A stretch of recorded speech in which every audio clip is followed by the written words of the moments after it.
ஜெபித்தால் கோடி நன்மை கைகூடும். கிறிஸ்து இயேசுவில் அன்புமிக்க சகோதர சகோதரிகளே, இன்று நாம் தாயாம் திரு அவையோடு இணைந்து பொது காலத்தின் 19ஆம் வாரத்திலே புதன்கிழமையிலே இன்றைய இறைவார்த்தை வழிபாடானது கூடி ஜெபித்தால் கோடி நன்மை உருவாகும் என்கின்ற அந்த ஒரு மைய சிந்தனையை தந்து நாம் ஒன்றாக இணைந்து ஜெபிக்க நமக்கு அழைப்பு விடுக்கின்றது. இன்றைய மத்தேயு நற்செய்தி 18ஆம் அதிகாரம் 15 முதல் 20 வரை உள்ள அந்த இறை வார்த்தையிலே ஆண்டவர் இயேசு, எங்கே இருவர் மூவர் என்னுடைய பெயரினாலே கூடி இருக்கிறார்களோ அங்கே அவர்கள் நடுவில் நான் இருக்கிறேன்.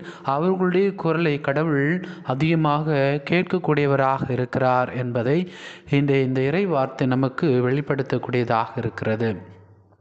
நாம் தனியாக ஜெபிப்பதை காட்டிலும் குடும்பமாக இணைந்து ஜெபிக்கின்ற பொழுது அந்த ஜெபத்திற்கு வல்லமையும் சக்தியும் ஆற்றலும் அதிகமாக இருக்கிறது என்பதைத்தான் ஆண்டவர் இயேசு இன்றைய நாளிலே நமக்கு எடுத்துரைக்க விரும்புகின்றார். முதலாவதாக, பேதுருவை விடுவிக்க சபையானது ஒன்றிணைந்து ஜெபித்தது. இதற்கு சிறந்த எடுத்துக்காட்டாக எபேசியர் 12ஆம் அதிகாரம் 5 முதல் 17 வரை உள்ள அந்த இறை வார்த்தையிலே பேதுரு கெரோதேசால் சிறையில் அடைக்கப்பட்டார். அவரை மரண தண்டனைக்காக வைத்திருந்தார்கள்.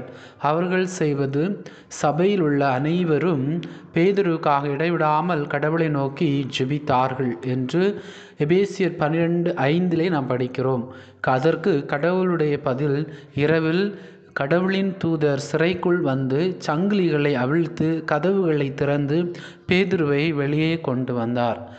இதன் மூலமாக நமக்கு கிடைக்கக்கூடிய பாடம், ஏதாவது ஒரு கருத்துக்காக ஒற்றுமைக்காக ஜெபித்தால் கடவுள் அந்த ஜெபத்தை நிறைவேற்றுவார் என்கின்ற அந்த ஒரு மைய சிந்தனையை கொடுக்கின்றார். இரண்டாவதாக, பெந்தேகோஸ்தே நாளுக்கு முன் சீடர்கள் ஒன்றாக இணைந்து ஜெபித்தது. எபேசியர் 1ஆம் அதிகாரம் 12 முதல் 14 வரை உள்ள இறை வார்த்தையும் 2ஆம் அதிகாரம் 1 முதல் 4 வரை உள்ள அந்த இறை வார்த்தையிலே இயேசு விண்ணகத்திற்கு உயர்த்தப்பட்ட பிறகு சீடர்கள் தூய ஆவியை எதிர்பார்த்து காத்து கொண்டிருந்தார்கள். அவர்கள் செய்தது, அவர்கள் எல்லாரும் மனம் ஒன்றாய் ஜெபத்திலும் விண்ணப்பத்திலும் இருந்தார்கள்.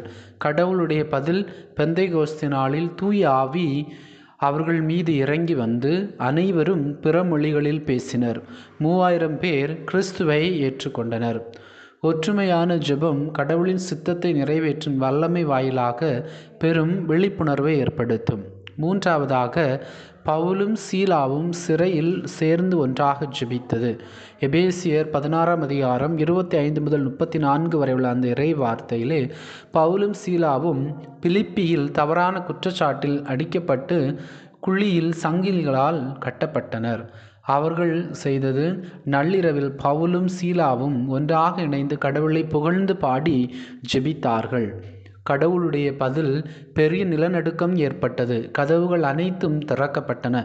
சங்கிலிகள் அவிழ்ந்தன. இதன் விளைவாக காவலரும் அவரது குடும்பமும் விடுவிக்கப்பட்டார்கள். இந்த கருத்தின் வழியாக சிறைப்பட்ட சூழலிலும் கூட ஒன்றுபட்டு ஜெபித்தால் ஆன்மீகத்திலும் உடல் ரீதியிலும் விடுதலை கிடைக்கும்.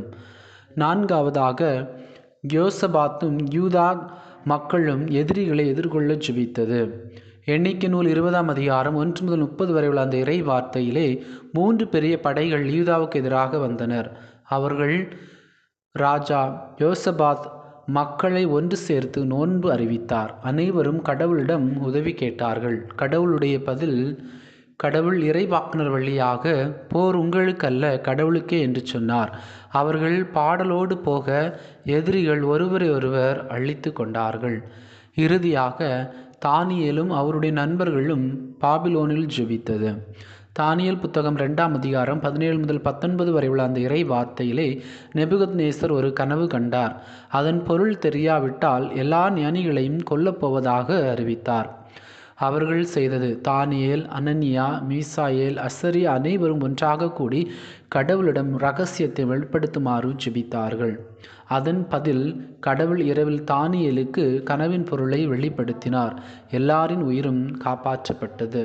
ஆம், கிறிஸ்து இயேசுவில் அன்புமிக்க சகோதர சகோதரிகளே, நாம் இப்பொழுது இந்த விவிலியத்திலிருந்து எபேசியர் புத்தகத்திலும் எண்ணிக்கை நூலிலிருந்தும் இன்னும் சிறப்பாக நாம் தானியேலின் வழியாகவும் நாம் அறிந்து கொள்ளக்கூடிய ஒரு உண்மை, நாம் தனியாக ஜெபிப்பதை விட ஒன்று கூடி ஜெபிக்கின்ற பொழுது அந்த ஜெபத்திற்கு அளவுக்கு அதிகமான வல்லமையும் ஆற்றலும் இருக்கிறது. அந்த ஜெபத்தை கடவுள் உடனடியாக கேட்கக்கூடியவராக இருக்கின்றார். நம்முடைய குடும்பங்களிலும் கூட ஒரு சில நேரங்களில் நாம் ஒரு சில விண்ணப்பத்தை தனிப்பட்ட முறையில் ஜெபித்து கொண்டிருக்கிறோம் என்று சொன்னால், குடும்பமாக இணைந்து ஜெபிக்காமல், குடும்பமாக இணைந்து ஜெபமாலை சொல்லாமல், கணவர் மனைவி பிள்ளைகள் ஒன்றாக இணைந்து நீங்கள் எந்த கருத்துக்காக கடவுளை நோக்கி ஜெபிக்கின்றீர்களோ அந்த ஜெபத்திற்கு கடவுள் உடனடியாக பலன் தரக்கூடியவராக இருக்கிறார். அது எவ்வளோ பெரிய பிரச்சனையாக இருந்தாலும், எவ்வளோ பெரிய விண்ணப்பமாக இருந்தாலும் அந்த விண்ணப்பத்திற்கு கடவுள் உடனடியாக குரல் கொடுக்கக்கூடியவராக இருக்கிறார் என்பதை இன்றைய நற்செய்தி வாசகம் எபேசியர் எழுதிய புத்தகத்திலிருந்தும் எண்ணிக்கை நூலிலிருந்தும் தானிய நூலிலிருந்து நாம் தெளிவாக புரிந்து கொள்கிறோம். எனவே நம்முடைய வாழ்க்கையிலும் நாம் தனியாக ஜெபிப்பதை காட்டிலும் குடும்பமாக இணைந்து ஜெபித்து இறைவனிடம் அளப்பரிய அருளையும் ஆசிரியையும் நிறைவாக பெற்றுக்கொள்வோம். எல்லாம் வல்ல இறைவன் நம் அனைவரையும் நிறைவாக ஆசீர்வதித்து தொடர்ந்து நம்முடைய விண்ணப்பங்களை நிறைவேற்றி நம்முடைய வாழ்விலே அன்பும் அமைதியும் சமாதானம் மகிழ்ச்சியும் கொண்ட ஒரு தூய ஒரு வாழ்வாழ நம் அனைவருக்கும் ஆசீர் வழங்குவாராக. எல்லாம் வல்ல இறைவன் தந்தை மகன் தூய ஆவி உங்களை நிறைவாக ஆசீர்வதிப்பாராக. ஆமீன்.